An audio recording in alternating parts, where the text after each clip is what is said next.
ये उस समय की बात है जब भगवान शिव के पास कोई वाहन न था।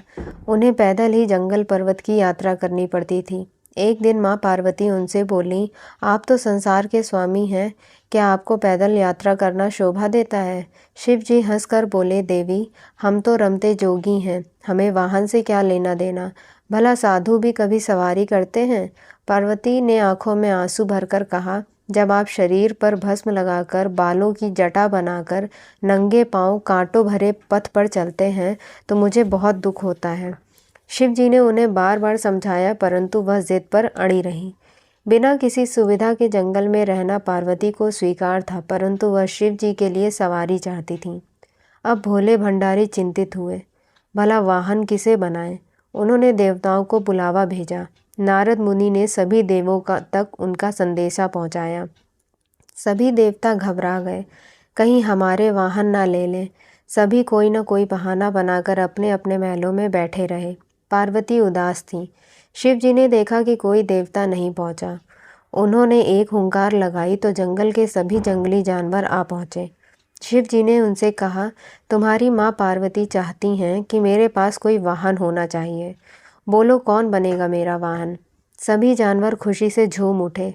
छोटा सा खरगोश फुदक कर आगे बढ़ा, भगवान, मुझे अपना वाहन बना लें, मैं बहुत मुलायम हूँ। सभी खिलखिलाकर हंस पड़े। शेर गरज कर बोला, मूर्ख खरगोश, मेरे होते तेरी ज़रूरत कैसे हुई सामने आकर बोलने की? बेचारा खरगोश चुपचाप कोने में बैठकर गाजर खाने लगा। शेर हाथ जोड़कर बोला, प्रभु, मैं जंगल का राजा हूँ, शक्ति में मेरा कोई सामना नहीं कर सकता, मुझे अपनी सवारी बना लें।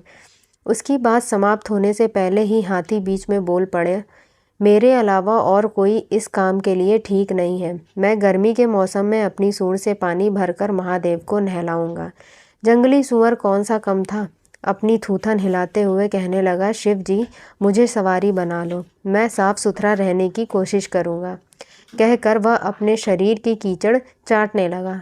कस्तूरी हिरण ने नाक पर हाथ रखा और बोला, छी, कितनी गंदी बदबू आ रही है, चल भाग यहाँ से, मेरी पीठ पर शिवजी सवारी करेंगे। उसी तरह सभी जानवर अपना अपना दावा जताने लगे। शिव जी ने सबको शांत कराया और बोले, कुछ ही दिनों बाद मैं जानवरों से एक चीज़ मांगूंगा, जो मुझे वह ला देगा वही मेरा वाहन होगा। नंदी बैल भी वहीं खड़ा था। उस दिन के बाद से वह छिप छिप कर शिव पार्वती की बातें सुनने लगा। घंटों भूख प्यास की परवाह किए बिना वह छिपा रहता। एक दिन उसे पता चल गया कि शिव जी बरसात के मौसम में सूखी लकड़ियां मांगेंगे। उसने पहले ही सारी तैयारी कर ली। बरसात का मौसम आया, सारा जंगल पानी से भर गया। ऐसे में शिव जी ने सूखी लकड़ियों की मांग की तो सभी जानवर एक दूसरे का मुंह ताकने लगे। बैल गया और बहुत सी लकड़ियां के गट्ठर ले आया। भगवान शिव बहुत प्रसन्न हुए, मन ही मन में जानते थे कि बैल ने उनकी बातें सुनी हैं। फिर भी उन्होंने नंदी बैल को अपना वाहन चुन लिया।